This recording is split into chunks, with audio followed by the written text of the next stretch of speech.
Bismillahirrahmanirrahim. Assalamualaikum warahmatullahi wabarakatuh. Teman-teman semua, khususnya teman-teman tani ya.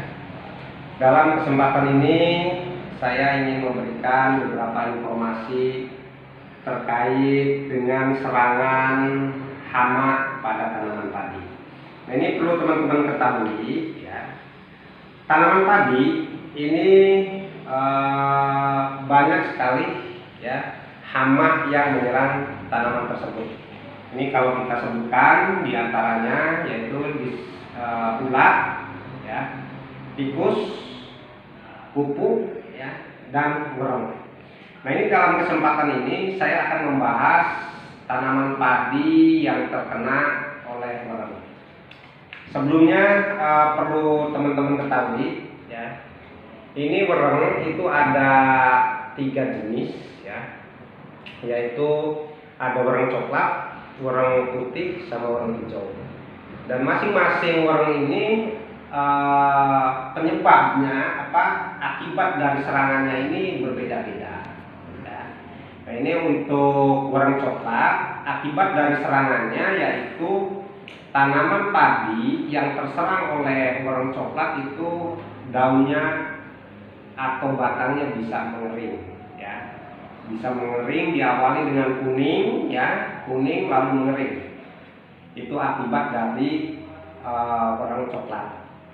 Nah, kalau wereng hijau sama wereng putih, ini akibat serangannya tanaman padi itu akan menjadi kerdil, ya, daunnya akan seperti sapu lidi, tapi dia tidak tumbuh, ya, tidak ada pertumbuhan.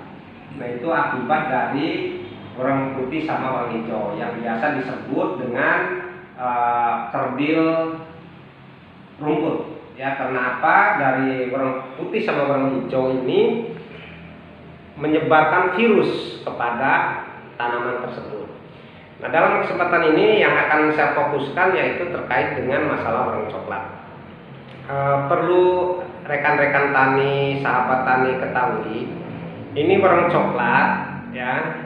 Dalam pengendalian kita harus tepat waktu, tepat insektisida, dan tepat dosis. Nah, agar semuanya tepat, kita harus tahu dulu seperti apa wereng coklat sehingga kita mudah untuk menentukan waktunya. Teman-teman tani sekalian atau sahabat tani sekalian, ya. Di sini saya bawa gambar, ya. Nah, ini gambarnya seperti ini, ya. Nah, ini, ya. Nah, ini kalau tanaman kita terserang wereng, nah ini harus kita lihat di bagian bawah di sini, ya, di bagian bawah sini, ya. Kalau di sini banyak wereng, nah ini kita harus waspada karena wereng adanya di sini. Jadi tidak di daun, ya, adanya di batang. Ya, untuk mengetahui wereng. Jadi kalau teman-teman datang ke sawah, melihat lokasi sawah, ya, meninjau, ini jangan di pematang saja. Turun ke bawah, kita lihat, ya, batangnya seperti apa, ada wereng enggak? Nah, ini saya bawa contoh tanaman padi di bagian sini. Ada ini enggak, ya, ada wereng enggak, ya. Kalau ada, nah ini segera kita siapkan insektisidanya. Nah, terus teman-teman ketahui juga di sini saya gambar yang kedua. Nah, ini wereng coklat, dia berkembang biak dengan cara bertelur. Nah, telurnya ditaruh di pelepah daun, ya. Nah, ini, ya. Jadi kalau kita lihat, ini contoh tanaman padi, ya. Kalau kita lihat di sini, susah mencari di mana sih telur wereng, ya. Nah, karena disembunyikan. Jadi cara wereng berkembang biak itu bertelur, itu ditaruhnya di ketiak daun. Ini nih, di sini, ya. Ditaruhnya di ketiak daun. Dengan cara dia menusuk, ya, menusukkan telurnya ke dalam. Jadi posisinya ada di dalam, ya. Nah, ini kalau ada di sini ada titik berwarna coklat, berarti itu bekas tusukan si wereng naruh telur. Ya, jelas ya teman-teman ya. Nah ini dia ditaruh ya di dalam. Ini kalau kita ini ya buka, ini ditaruh di sini, ditusukkan oleh si wereng betina. Ya, kalau kita buka ya, kita sobek di sini teman-teman semua. Nah ini itu ditaruhnya di rongga-rongga ini ya, di rongga-rongga ini si telur ya. Nah itu kalau kita ini kan ya, gambarkan nanti telurnya seperti ini. Jadi dimasukkan di rongga-rongga tersusun seperti tandan pisang ya, seperti tandan pisang, seperti itu. Posisi telur di dalam ruas daun padi ini ya, jelas ya teman-teman. Dalam satu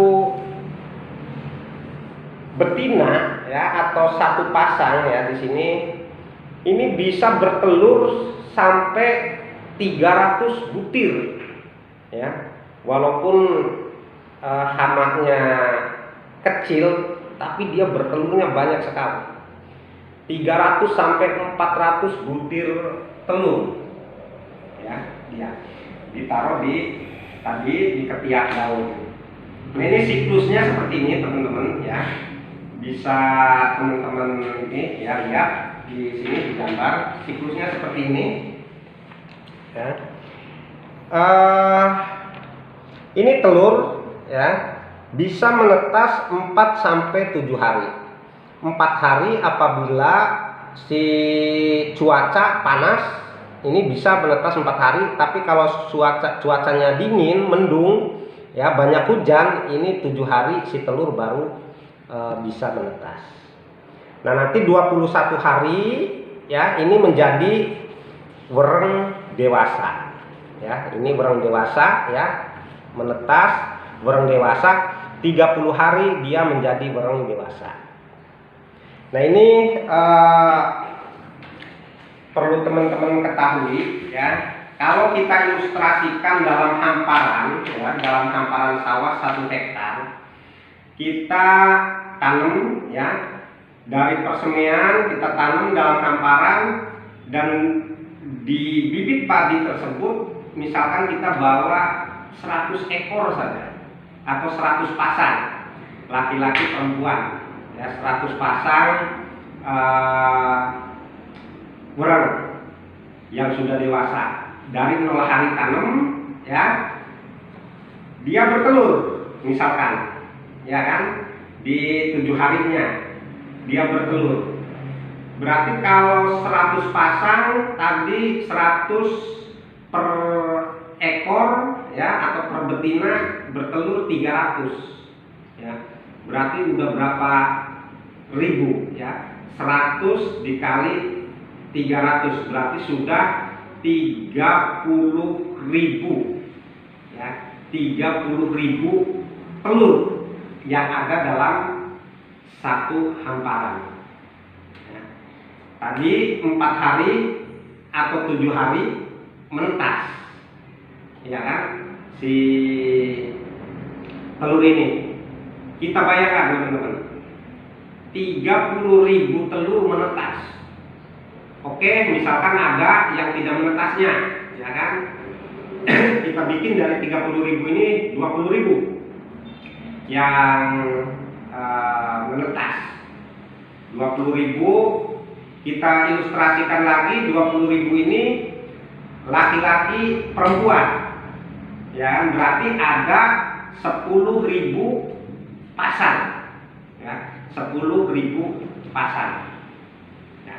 40 hari kemudian ya, berarti kan dewasa nih ya, berarti umur 47. Kalau tadi bertelur di 0 hari sampai 7 hari kita tanam ya, di umur 47 hari setelah tanam ya, bertelur ya, dari 10.000 pasang ya bertelur 300 butir, berarti di situ sudah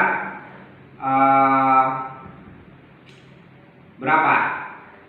3 juta ya, 3 juta butir telur ya. 300 dikali 10.000 ya, pasang berarti kan 3 juta telur yang nantinya akan menetas di umur padi 40 hari.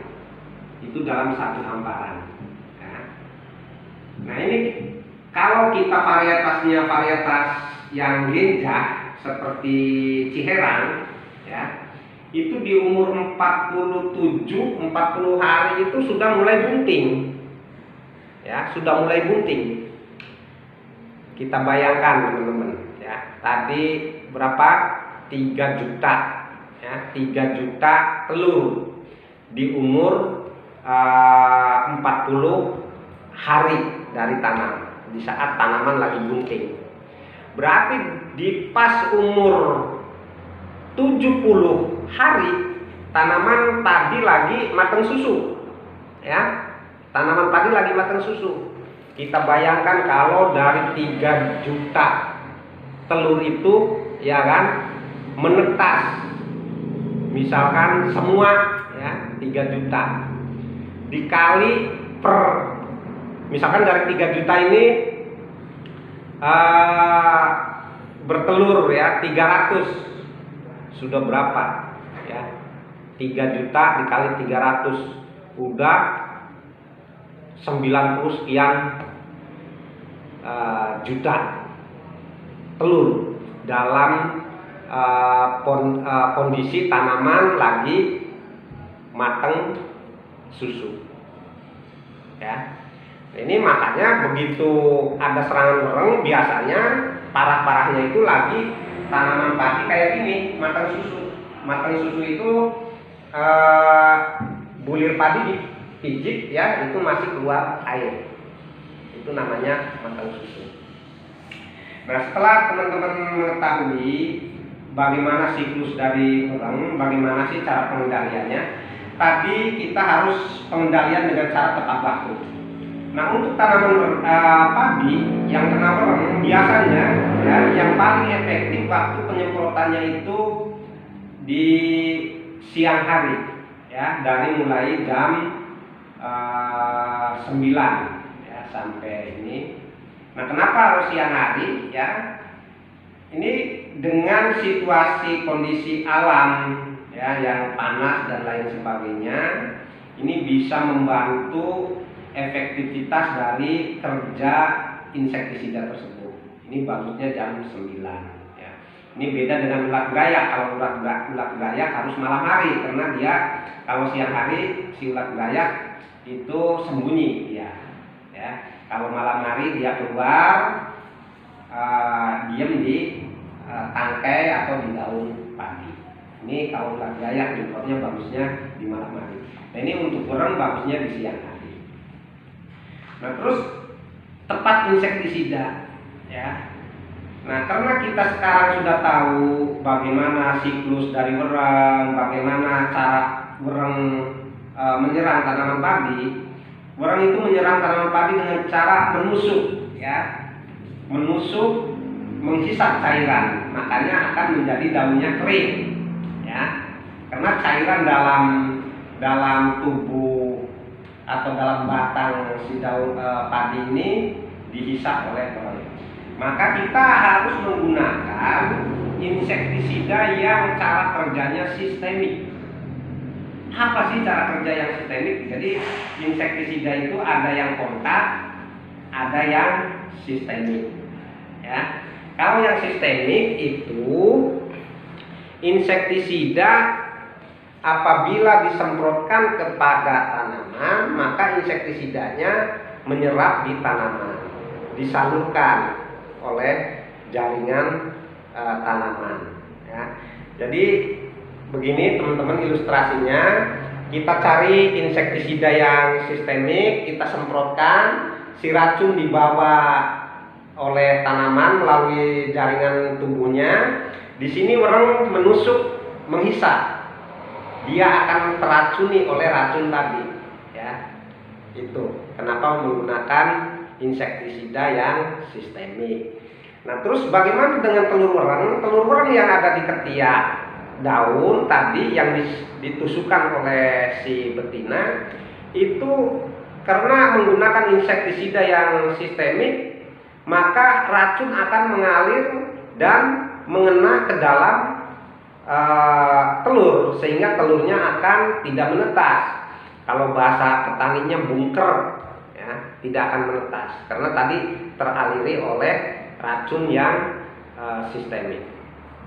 Nah, ini saya tidak mau menyebutkan merek dagang ya untuk menggunakan racun sistemik. Saya sebutkan bahan aktifnya saja, ya. Ini bahan aktif yang bagus atau yang efektif untuk mengendalikan wereng coklat. Ini bisa yang berbahan aktif fipronil, ya, atau emamectin bisa, ya. Nah, bisa juga dengan klorpirifos yang berbahan aktif klorpirifos. Ini kenapa bisa dengan klorpirifos? Karena klorpirifos ini daya kerjanya itu sistemik translaminar, ya. Translaminar itu jadi sistemik lokal. Jadi misalkan si racun disemprotkan ke sini, maka cuman di sekitar sini yang sistemik, ya. Itu namanya sistemik translaminar, ya. Nah, itu, dosisnya berapa per tangki, ya. Nah, ini per tangki kalau lihat di kemasan, ya, ini rata-rata untuk pengendalian wereng itu 0,5 mili per liter air sampai 1 mili per liter air, ya. Paham ya teman-teman? Jadi misalkan tangki semprotnya 17 atau 20 liter, berarti kalau kita menggunakan dosis yang rendah, ya, kalau itunya 20 liter berarti cukup 10 mili, ya. Nah, kalau misalkan pakai dosis tinggi yang 1 mili, berarti kalau tangkinya 20 liter berarti 20 mili per tangki, ya. Nah, mungkin itu saja teman-teman sekalian, ya. Terima kasih atas perhatiannya, ya. Mohon di-subscribe, ya, videonya, ya. Bantu share atau bagikan ke teman-teman yang lain supaya informasi ini menyebar ke teman-teman tani, ya. Mudah-mudahan bermanfaat informasi ini. Terima kasih telah melihat video ini. Wassalamualaikum warahmatullahi wabarakatuh.